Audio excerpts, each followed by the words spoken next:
Welcome back to another LA Indie Book Club. David Acuff, your host and narrator, whether you want it or not. I am reading the first chapter in an indie novelist's book. Today's book, The Agapéd Bearer by Hanna Lindsey.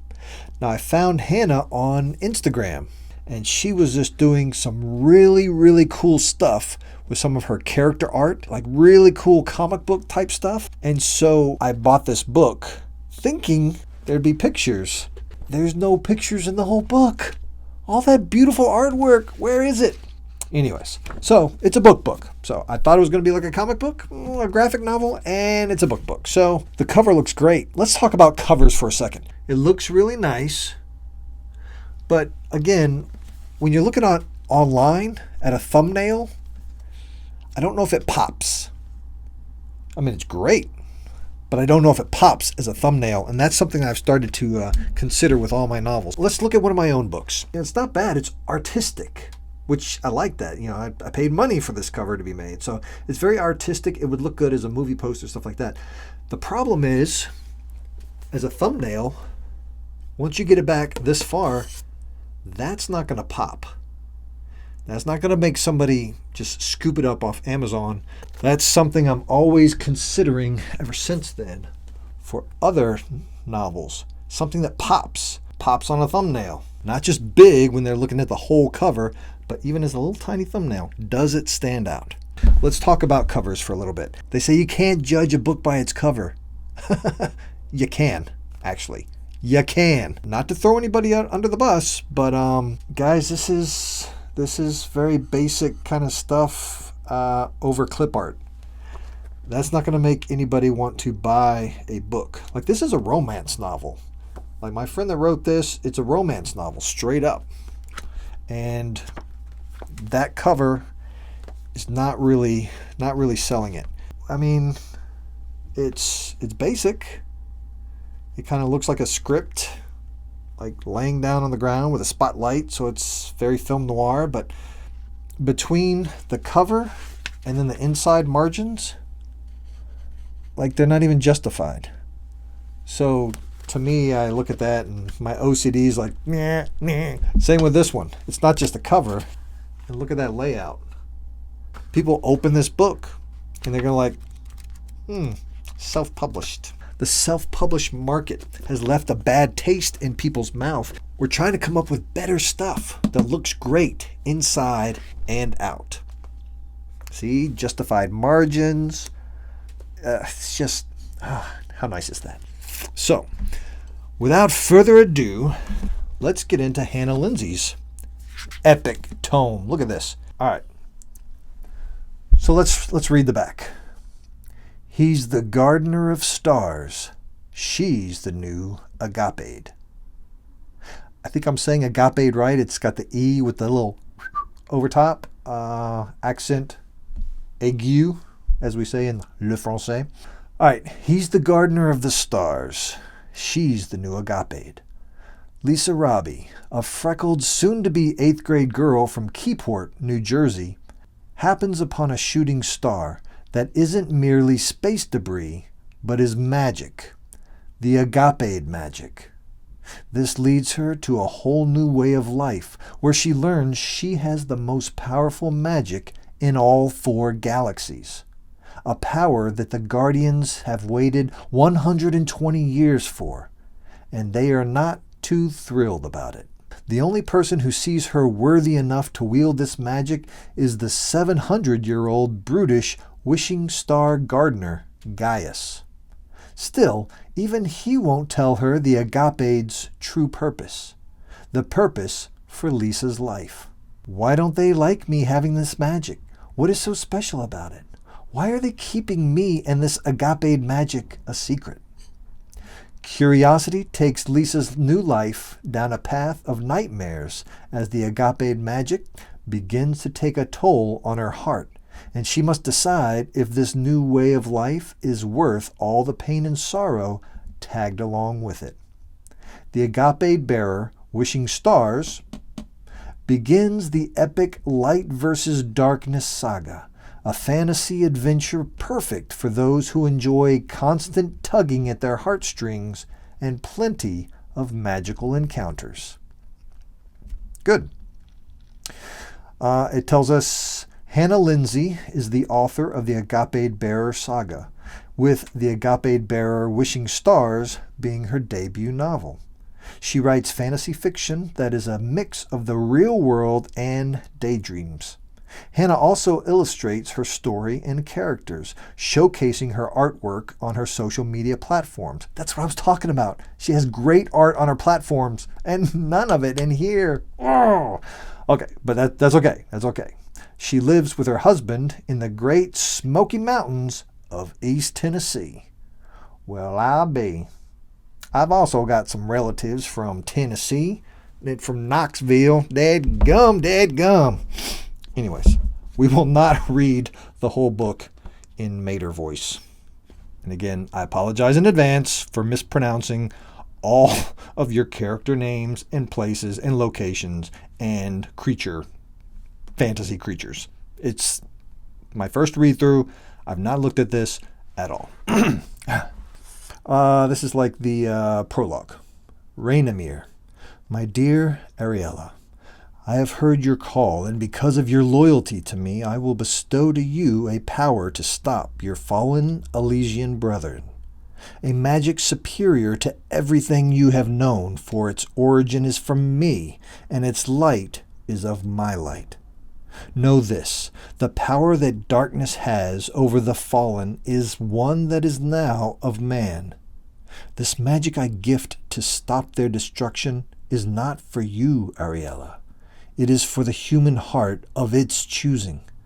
For though many hearts may be weak to darkness, there are those who are even stronger with light.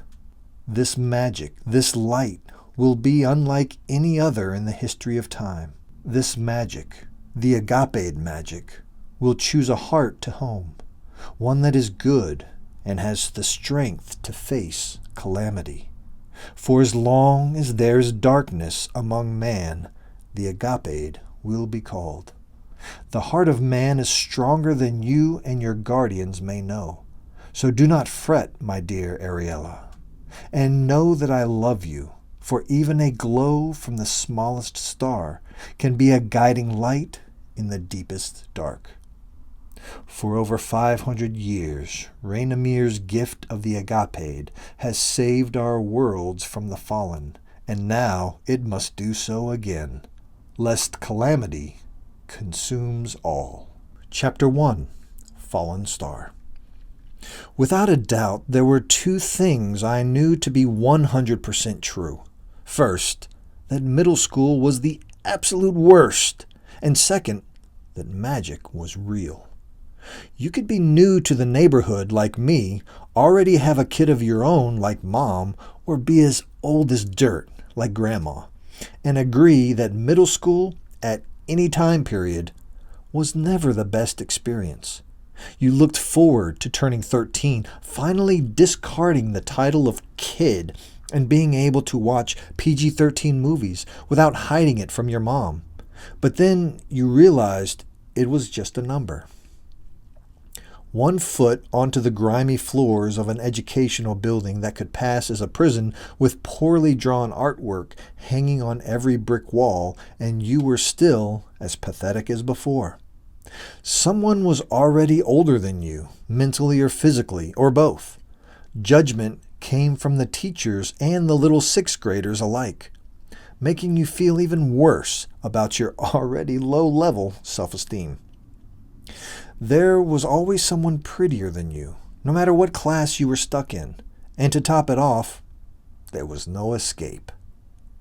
Maybe for some, middle school was a good experience.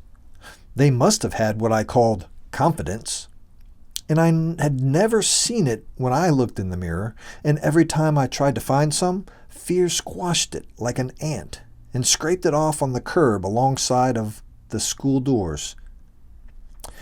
The teachers would try and pull it out of me, but even after being in Keyport, New Jersey for almost 4 years, none had succeeded. It was partially my fault. I chose to be quiet in fear of being made fun of for something as silly as playing video games daily. And I chose to listen more than talk when in group settings. In class, I would rather another student answer out loud, even if it meant my participation grade dropped. Saying the wrong answer and getting laughed at was not something my heart could handle. I didn't think my voice sounded funny, and I normally knew the answers, but I would rather not be labeled a know-it-all either. I didn't want the whole class to think I was super smart, because I wasn't. I just studied the average amount, paid attention when the teacher's note said, "This is important," written across the top, and wrote the things I knew I would forget later, all to get that good grade. And that was all the confidence I needed. Plus, Mom loved seeing me do my best. I truly believe, though, that even if I was confident, had the prettiest brown hair, wasn't covered in freckles, or didn't have glow sticks for legs, I would still be that unspecial second choice of a girl. No matter what I did or what hobby I liked in any school I was in, everyone already seemed to have someone they would rather spend time with. I would try to be kind, as Mom taught me, but kindness didn't have the same value as luck did in middle school. Some people were simply born to be talented and adored, and some happened to show up at the right place at the right time with the right people. The winning lottery ball for a life of uniqueness was never in my pot, and yet I still tried to grab it every day. But I couldn't complain too much. I had a great mom to come home to and two decent friends who didn't mind me joining their duo. Mom packed me regular chips, Lily complained, dumping her pink lunchbox's contents onto the cafeteria table, her blonde hair trailing off her shoulders. "Lisa, can you trade me for your gushers?" This was a weekly occurrence of Lily's personality, and normally I wouldn't have mind trading, but I packed those gushers this morning, specifically just for me. They were my favorite snack at the moment, and nothing was going to make me trade them. Her face wasn't scary at all, but those pursed pink lips of hers sucked out all my confidence, and I couldn't handle the pressure. I caved. "Sure." "You can't just keep taking Lisa's food, Lily," Jenny Kim exclaimed, half an Oreo cookie chewed inside her mouth, sitting across from Lily and me. "Lisa doesn't care and could have said no," Lily interjected, eating my gushers. Don't like her already. "I'd rather have the chips anyway. Mom never buys this kind," I kind of lied. But it was true that Mom never buys Lay chips. Always Doritos. Always. "What did you guys get on your English final?" Lily asked us. 85, Jenny Kim said. Sounded like she didn't really care, but happy enough it was a B. "I misspelled Italian," I said, taking a bite of my ham and cheese sandwich, chuckling a bit. Lily let out a laugh. "Me too!" We both started guffawing at our stupidity. "It was in the prompt," Jenny Kim remarked. "You guys are so dumb." Jenny Kim and Lily were two of my closest friends at school. Kind of my only friends. Lily was a teacher's favorite, always answering questions and asking to help with everything. She was, however, pretty picky about everything as well. She liked the nicest clothes, wore fake nails every day, and didn't like when her food was touched. Her personality wasn't one I would choose to be around, but Lily was the first one I met when I moved to New Jersey. Therefore, I was thrown in with the cool and pretty girl group, even though I didn't feel like I fit in. Small body, no tan, one default hairstyle, the complete opposite of the word popular. Lily taught me a lot. How to do my makeup, what clothing was in style, even though I never noticed I was out of style before, and what TV shows were the best to watch. However, the most crucial thing Lily taught me was how to blend in and be liked. It just sucked that you couldn't try something new without the fear of being judged and called a freak.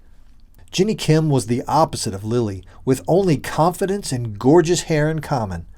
She was friends with Lily before I was, so they were much closer. She's Korean, but she was born in New Jersey, which seems to have helped her popularity in our small-town school. Unlike Lily, she was up in the socio-educational food chain, not because she had the prettiest clothes or a blemish-free face, but because she was amazing at basketball. Her best quality, the one I admired the most, but one nobody seemed to care about, was that she never was afraid to voice her opinion or live in fear of what her peers thought of her. I looked up to Ginny Kim because I wanted to be as confident as she was. Though Ginny Kim and Lily invited me to join their friendship circle, I always could tell they didn't care for me as much as they cared for each other. But then again, it could have just been my self-doubt talking. "What are you doing over the summer?" Lily asked us. Before we could answer, she had already decided to voice her own plans. "I'm going to the Camp of the Arts." I was a little curious. "Isn't that super expensive?" I took another bite of my sandwich. "Has to be," she responded, seemingly proud of the fact that it was. "It's where you spend your whole summer with professional designers, musicians, and painters. I told Mom I needed to go if I wanted to become a fashion designer one day, so she is paying for me to go the whole summer." She ended her declaration by taking another sip of her strawberry milk. "You're going to be gone for 2 months?" I said, shocked. "It's in Philadelphia, so it's only like 2 hours away. I can come see you guys on the weekends unless the designers need me there to model their new clothes." Ginny Kim rolled her eyes before making eye contact with me. "Lisa, what about you?" Next to Lily's summer plans, mine seemed so lame to say out loud. I had about 1 second to think of a better way to say nothing.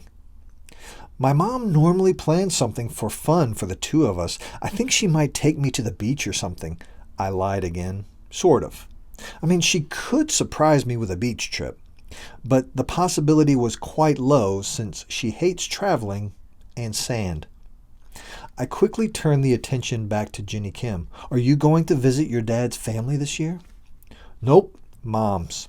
She popped a cocky grin before taking a bite from her PB&J like she wanted us to be impressed. It worked. "You're going to South Korea?" I exclaimed. "Uh-huh. It's going to be so freaking cool. We leave in mid-June and we'll stay for about a month." I was about to say something when Lily took back the conversation. "You better get a picture of the main city because no one will believe you when you get back." "Duh. We're going to visit Seoul, and all the celebrities live there too. Mom even booked us a tour at one of the agencies where Korean pop stars work." "No one will know who they are, so it's not really going to matter if you show off pictures of seeing them," Lily retorted. Ginny Kim looked at me, then at Lily, and then at me again. We both started to snicker. Ginny Kim was not afraid to point out Lily's jealousy, and laughing at it was the best way to do so. Lily's ears turned red, and she scrunched up her glossy lips. She stared at us, holding in our laughs, pausing for a long time. "Stop it!" Her smile broke free from her spiteful stare, and she immediately grabbed her trash and headed to the garbage can. Ginny Kim and I lost our composure, and the laughs wouldn't stop. The lunch bell rang as Lily threw away her trash, and Ginny Kim ran after her as I tagged along. Her black hair swooshed in her ponytail as she jumped against the back of Lily and pushed on her shoulders before sticking her landing. "Just admit you're jealous," she said for all those around her to hear, though not many cared to notice. "You're the worst friend ever," Lily remarked in her high-pitched voice. I continued to follow behind them, giggling when I had perked up enough courage to attempt to join in.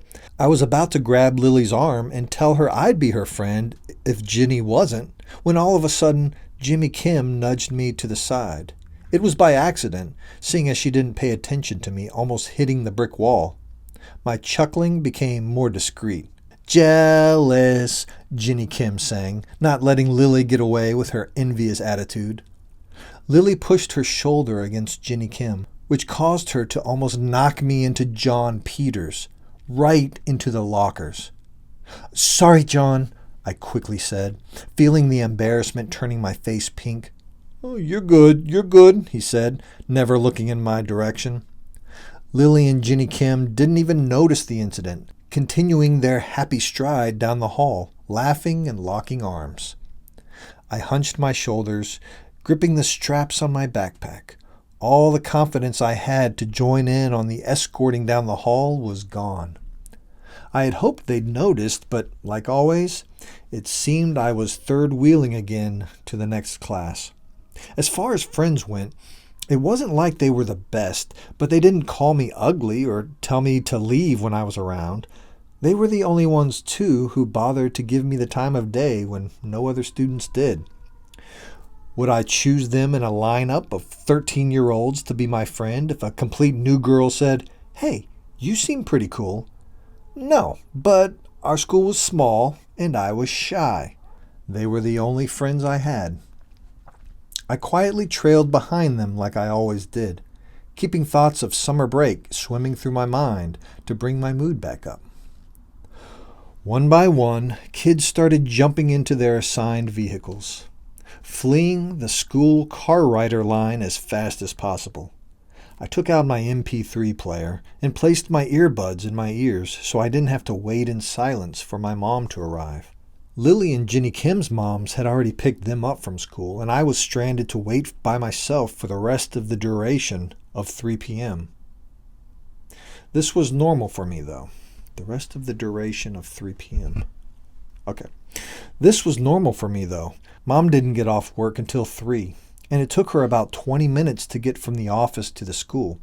She was an underwriter, but to be honest, I had no clue what she did. Something to do with math and accounting, but it was a little over my head. She used to work from home, and I enjoyed that. And I'm pretty sure she did too. She loved picking me up early, spoiling me when I was sick, and spending all the school holidays with me. Almost 4 years ago was when she started working from the corporate office near Keyport. I remembered her asking me if moving was okay, which was odd because I was just a kid. We lived in a dinky 2-bedroom apartment in Lexington, Virginia. I was coming out of the 4th grade, still questioning if Santa Claus was even real or not, and she asked me if it was okay. She didn't sugarcoat anything, didn't even bother to cover up her distraught emotions. She just said, "Lisa, work offered me a better job, but it is all the way in New Jersey. I don't know what to do, so I want you to decide for Mom, okay?" This was the first time I saw tears in her eyes. I thought only kids and actors in movies cried, and I knew it meant a lot to her. I nodded my head, and she continued, "If we move to New Jersey, I will be able to buy us a nicer house, and I'd be able to have the weekends off with you, but I won't be able to work at home. If we stay, I will have to take up some work on the weekends, but we will be here with all your friends, and I can work from home."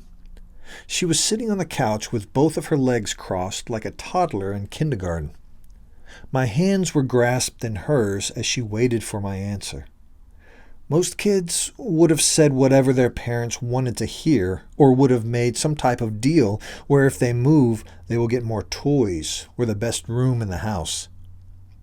Kids would have merely picked the option that the parent convinced them to sound the best. Mom was right.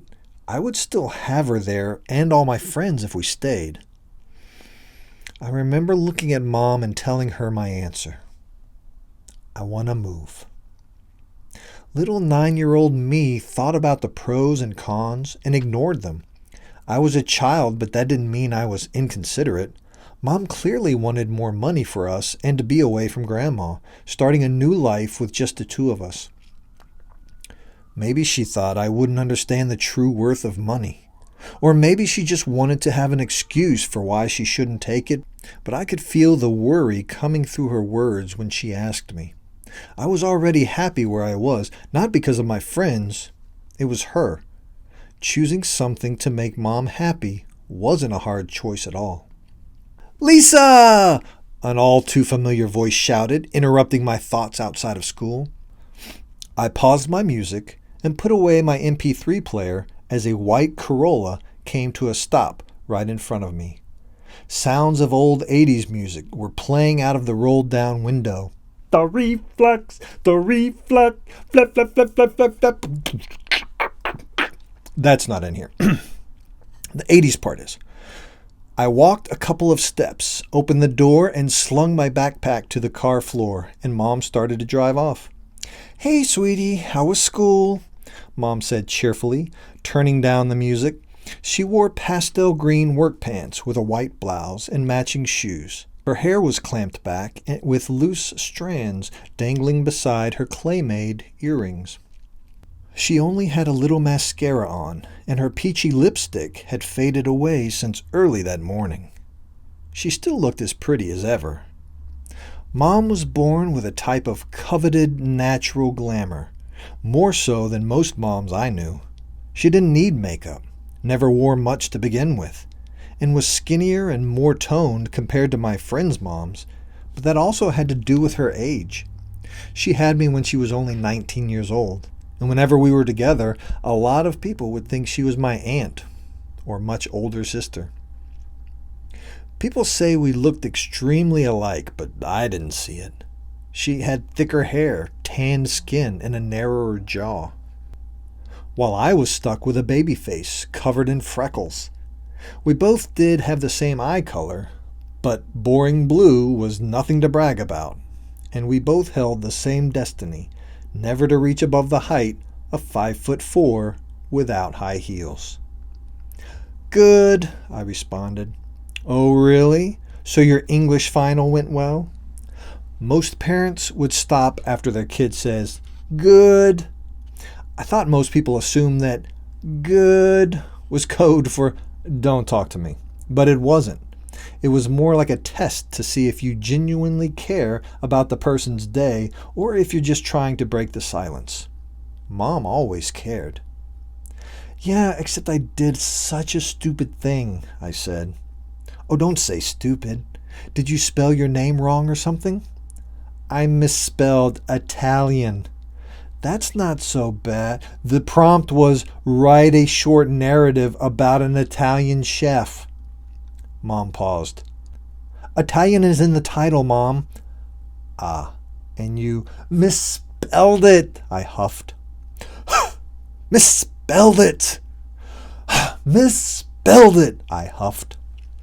Mom tried to hold in her giggles, but couldn't help it. Her laugh seeped through her teeth, making her sound like an elephant with its nose tied, causing us both to laugh even more. "I'm sorry, sweetie," she said, her laughter dying down, "but I'm glad you still did well. I'm making enchiladas tonight. Is that all right with you?" "Sounds perfect, actually." The drive home beamed with serenity more than usual, making it perfect for daydreaming. All the clouds were plump and puffed, forming various shapes in the deep blue sky, a perfect near-summer day. The ports were packed with boats, most of which had just come in after a long day at sea, and many people walking their dogs flooded the sidewalks as we started to come to the heart of Keyport.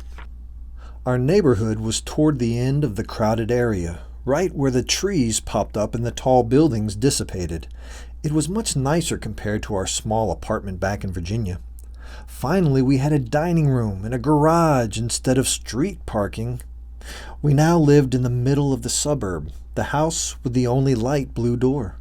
But it was surrounded by trees, providing us with just enough seclusion from the rest of our neighbors. For it being only me and Mom, our little home was perfect, especially the laundry room. Never thought I'd say that in my lifetime. This was where you'd find the prettiest view of the sky. The two skylights angled with the roof perfectly, and tonight, after enjoying the best enchiladas in the world, the moon was shining bright enough to paint the walls with a blue light. I was removing my clean clothes from the dryer, admiring the summer night sky. It was rather beautiful, so I glanced up for a while, not worrying about all the soon-to-be wrinkled clothes brushing against my bare feet. Thousands of stars were visible, forming various constellations, but I could only point out the Big Dipper. When I threw my favorite light blue hoodie into my plastic hamper, a star twinkled. It winked at me from the window. Stars glimmer, but this one kept shining. Its glow grew bigger and bigger until it was the brightest one in the sky. I didn't pay attention to the shirt I grabbed or if I was even holding a shirt. That star wasn't growing, it was falling. As if it saw me gawping at its glow. Gawping. That's the word of the day, gawping. Not gawking.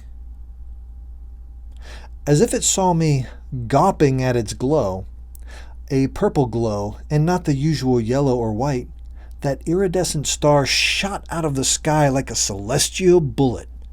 Cosmic lightning of bright magentas and sunset oranges flared from the fiery orb, leaving a luminescent trail as it poked through Earth's atmosphere. What the? I thought it would do what shooting stars do, vanish as quickly as a blink. But then that pluming wisp of alien lights plummeted into the forest of my backyard. Crackles of thunder boomed when it landed, causing me to drop the clothing in my hand. The light fell about 100 yards away, but I swear I heard debris hit and bounce off the window pane as the trees danced from the crash of the fallen light. My eyes stayed wide. My stance was frozen. Did I just see a shooting star? Things like that don't happen. Things like that can't happen, right? Mom, did you hear that? I shouted through the house, my view cemented to the window. I knew she was still sitting in front of the TV, so she had to have heard the boom. I stayed paused, but didn't hear her respond. My leg hit the plastic hamper as I rushed out of the laundry room and through the kitchen, turning right to go toward our living room. Mom was lounging on the couch on her cell phone. By the irritating tone, I knew it had to be Grandma, which meant she probably wouldn't mind if I interrupted. Mom, I started again. Mom, mother, mum. Okay, never mind. Inside joke. Mom, I started again. Did you not hear that? Hear what? She asked, turning her attention to me. The huge boom that just happened in the backyard. My voice was growing louder. I walked past her to go toward the window near where she sat and peered through the blinds, thinking maybe some neighbors would be outside to investigate. Something fell from the sky and hit our backyard. There was a huge purple light and everything. I stopped my sentence when I turned back toward Mom. The side window, directly behind our couch, had purple light glowing through it. It wasn't the best view, but the light was shown just enough to prove to Mom I wasn't seeing things. Something did fall. I started running back to the laundry room, gesturing for her to follow. Mom, come on. It's in the trees behind our house. You can get a better view from the laundry room. I heard Mom close up her flip phone, but she didn't follow. She instead went out the back door and stood on our small concrete patio that faced the forest of trees. After I noticed, I ran out to join her. Right amid our forest, the purple light was fading in and out like a candle flame. Whoa, whoa. I can't believe this is happening. My smile was so big. I have to be the luckiest girl in the world right now. I cannot wait to tell Jenny, Kim, and Lily about this. Finally, something exciting happened to me for once. When I glanced back at Mom to see her reaction, she did not seem impressed. She rubbed her eyes and furrowed her brows. I don't see anything. End of chapter 1. All right, guys, what do you think? That is chapter 1 of the Agapéd Bearer, Wishing Stars, by our beloved Hanna Lindsey. So, guys, fantastic start. That's a great first chapter. I'm digging this. I'm definitely going to put that. I've got my bookmark in it. And I'm definitely going to continue on my own where I left off. So how about it? What are your thoughts? Put some thoughts in the comments. What did you think about this book? You love it or do you love it? It's available on Amazon. That's where I got mine. There's copies available other places as well, but Amazon, obviously. And check it out, guys. This is a fantastic first start. It really builds out the world, and I look forward to reading more of it. Next time, my buddy Steve Truitt, there he is. Oh, he's dead sexy. He's written a series called The Mindset Chronicles, and this is book 1 called The Deletion. He's just released book 2, but we're not going to start with book 2. We're going to start with book 1. So next time, we're going to read chapter 1 of The Mindset Chronicles. Guys, that's what we're doing. We're reading chapter 1 of a book and exposing people to new authors and novels. So you guys have been great. We'll talk soon.